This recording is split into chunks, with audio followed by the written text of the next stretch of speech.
Sunday dinner at my parents' house had always been mandatory. Even after the divorce, even with 2 kids to wrangle, I still showed up every week because my mother insisted family time mattered. She'd set the dining room table with her good china, make pot roast, and create the illusion that we were still the perfect family we'd never actually been. This particular Sunday, my brother Nathan arrived late as usual, making a grand entrance through the dining room doors like a celebrity at a premiere. Sorry, he said, kissing Mom's cheek. Conference call with investors. You know how it is when you're running a successful company. My 10-year-old daughter, Emma, looked up from her plate. What's your company do, Uncle Nathan? Commercial real estate development, sweetheart. Very complicated. Very lucrative. He sat down across from me and smiled. Not everyone in the family can handle that kind of pressure. I felt the familiar knot forming in my stomach. My 7-year-old son, Michael, was focused on his mashed potatoes, oblivious to the tension. How's the bookkeeping going, Sarah? Nathan asked, loading his plate. Still doing data entry for that accounting firm. I'm a senior financial analyst, actually, and it's going well. Right, analyst. He said it like I claimed to be an astronaut.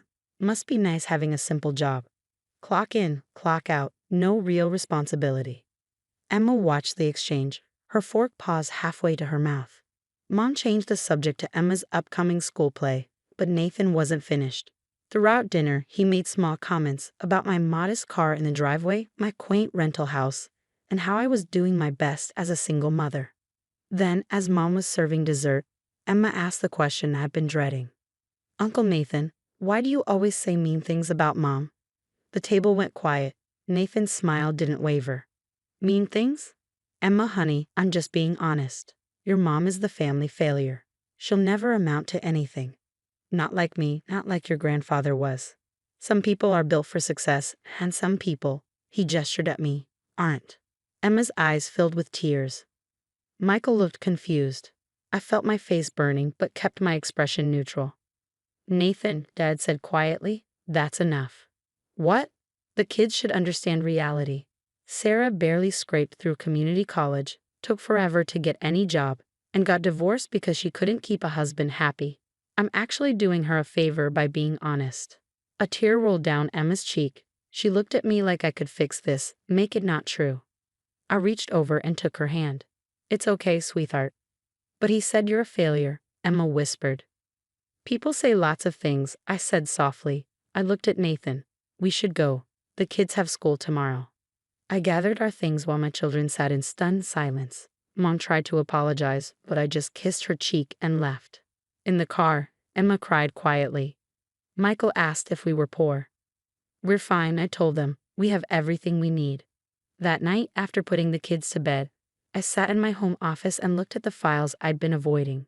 Morrison Development Group, Nathan's company. The one he'd started 6 years ago with his own money and brilliant business sense, according to every family dinner conversation since. What Nathan didn't know, what nobody in the family knew, was that I'd been the anonymous investor who'd saved his company from bankruptcy 3 years ago. He'd overextended on a commercial property deal, made promises he couldn't keep, and been days away from losing everything. I'd bought in through a shell corporation, providing the capital injection he desperately needed, 60% ownership in exchange for $6 million. Nathan thought his mystery investor was a venture capital firm that didn't want publicity. He had no idea it was his failure sister who'd been quietly building a stock portfolio since college, turning a small inheritance from our grandmother into substantial wealth through careful investments. I planned to tell him eventually to use it as leverage to make him treat me with basic respect. But watching my daughter cry over dinner had changed my timeline. Monday morning, I called David, Nathan's business partner and the only other person who knew my identity. David, it's Sarah. Time for that emergency shareholders meeting. You're sure? This will blow up your family. My brother called me a failure in front of my children, I'm sure. We scheduled it for 3 o'clock that afternoon at the company's downtown office. David would inform Nathan it was a mandatory meeting with the majority shareholder, nothing more. I picked up Emma from school at 2:30. Her teacher had called to say she'd been quiet all day, not participating like usual. I don't feel good, Mom, Emma said in the car. What hurts? My stomach and my head. Can I stay home tomorrow? I recognized anxiety when I saw it. My confident, outgoing daughter had been shattered by one dinner. Emma, do you trust me? She nodded, though her eyes were uncertain. Then I need you to do something brave with me. Can you do that? 20 minutes later, I walked into Morrison Development Group's office with Emma's hand in mine. Michael was at his after-school program, but Emma needed to see this, needed to understand that her mother wasn't a failure. The receptionist looked surprised. Can I help you? Sarah Morrison for the 3 o'clock shareholders meeting. I'll let Mr. Morrison know his sister is here. Actually, I'm not here as his sister. David emerged from the conference room. Sarah, Emma, come on back. Nathan was already seated at the conference table, looking annoyed and checking his expensive watch. His expression shifted from confusion when he saw me to irritation when he noticed Emma. What is this? Why is Sarah here? And why did you bring your kid to an office? This is completely unprofessional, David. Sit down, Nathan. David's voice was firm. The majority shareholder is here to discuss company direction. Fine, but Sarah needs to wait outside. This is business. I'm not waiting outside, I said quietly, guiding Emma to a chair. I'm the person you're meeting with. Nathan laughed. What are you talking about? David placed a folder in front of Nathan. Sarah Morrison is the majority shareholder of Morrison Development Group. She has owned 60% of this company for 3 years. The color drained from Nathan's face. That's not possible. My investor is Cascade Capital Holdings, which is a subsidiary of Morrison Family Investments, David said, which is wholly owned by your sister. I watched Nathan process this, watched him open the folder and see the documentation, the stock certificates, the corporate structure, my signature on everything. He looked at me like I'd grown a second head. You don't have $6 million. I have considerably more than that, I said calmly. I've been investing since I was 20 years old. Started with grandmother's inheritance, added savings from every job I've ever had, and reinvested every dividend. I educated myself on market analysis, studied financial statements, learned to identify undervalued assets. I have a portfolio worth approximately $14 million. Emma squeezed my hand. She didn't understand all the numbers, but she understood that something important was happening. This is a joke, Nathan said. Some kind of revenge for yesterday. Yesterday just moved up my timeline. I've been meaning to have this conversation for a while. I pulled out my own folder. David, can you summarize the company's current financial position? David opened his laptop. We're profitable but overextended again. Nathan has committed to 3 new development projects without securing adequate financing. We need approximately $8 million in the next 60 days or we'll default on our construction loans. Nathan's jaw tightened. I have investors interested. I'm handling it.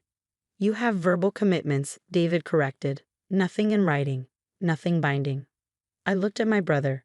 Here's what's going to happen. I'm providing the $8 million. In exchange, I'm taking an active role in company operations. Absolutely not. This is my company. This is my company. I own 60%. You own 25%. David owns 15%. I've been a silent partner because I wanted you to succeed on your own merits. But you've made it clear you can't be trusted with unchecked authority. You can't do this. I can, and I am. David will become CEO. You'll stay on as Director of Development, but all projects over $2 million require my approval. Nathan stood up. I'll fight this. I'll sue. I'll tell everyone you stole my company. With what money? Your mortgage to the hilt personally. Your house, your cars, everything is leveraged. I kept my voice even, and I didn't steal anything. I saved your company when you were about to lose it. You've been operating on my money for 3 years. Why? His voice cracked slightly. Why would you do this? Because you're my brother. Because despite everything, I wanted you to succeed. I just didn't want you to know it came from the family failure. Emma had been watching silently. Now she spoke up. My mom isn't a failure. Nathan looked at her, then at me. You brought your kid to this to humiliate me. I brought my daughter because she needed to see that words don't define reality. You told her I'd never amount to anything. I wanted her to see the truth. David cleared his throat. Nathan, for what it's worth, you're a talented developer. You just need financial oversight. This arrangement can work if you let it. Work for who? For her? Nathan grabbed his jacket. You want the company? Fine, have it. I'm done. You're not done, I said. You're just not in charge anymore. Your salary continues, your projects continue, with approval. This doesn't have to be the end unless you make it one. He stared at me for a long moment, then walked out. The door slammed behind him. Emma looked worried. Is Uncle Nathan mad at you? Very mad. Did you really save his company? I did. With your own money, like money you earned? Money I earned and invested carefully over many years. She processed this. So you're not a failure? I pulled her close. No, baby, I'm not. And more importantly, failure isn't about money. It's about character, about showing up for the people you love, about working hard and being kind. David smiled. For what it's worth, Sarah, you've been one of the best investors I've ever worked with. Your financial analysis skills are exceptional. Thank you, David. What happens now? He asked. You run the company. I'll review major decisions and provide capital as needed. Nathan can participate or not. His choice. Over the next few weeks, the family learned the truth. Mom called, stunned. Dad said he'd always known I was smart but had no idea how smart. Nathan stopped coming to Sunday dinners. Emma asked questions about investing, about how I'd built my portfolio. I showed her the spreadsheets, explained compound interest, and taught her about research and patience. Can girls be good at money? She asked one evening. Girls can be good at anything they choose to be good at. Some people will tell you otherwise. Uncle Nathan told you I was a failure. What did you learn? That people can be wrong, really, really wrong. Exactly.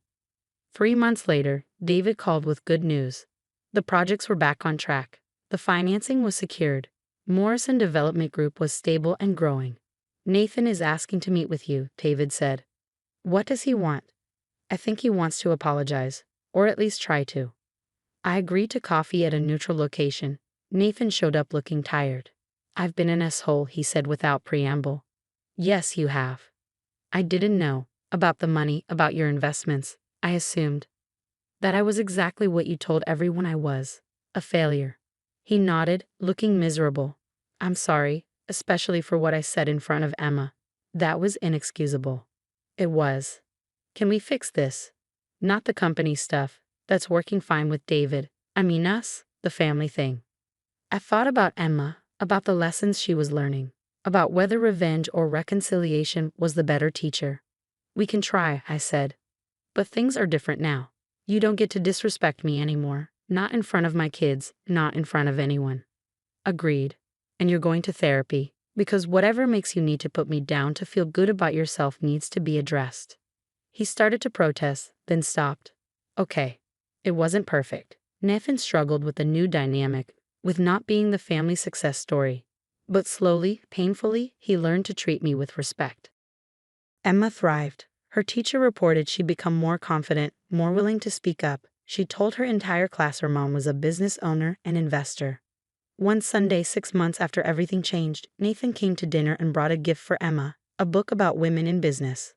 Thought you might like this, he said awkwardly. Emma looked at me for permission. I nodded.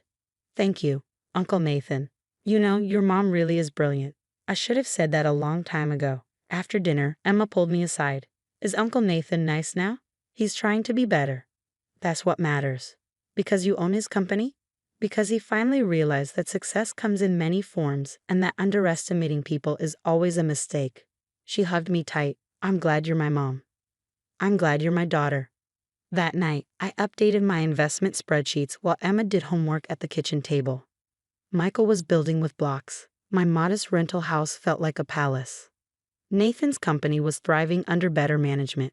My portfolio had grown to $16 million. But more than any of that, my children knew their mother was capable, strong, and successful. Emma looked up from her homework. Mom, when I grow up, can you teach me how to invest? Absolutely. We'll start with a small amount and build from there. And can I be successful without being mean to people? I smiled. That's the only kind of success worth having. She returned to her homework, confident and secure. The family failure had raised a daughter who knew her worth. And that, more than any bank balance, was the real victory.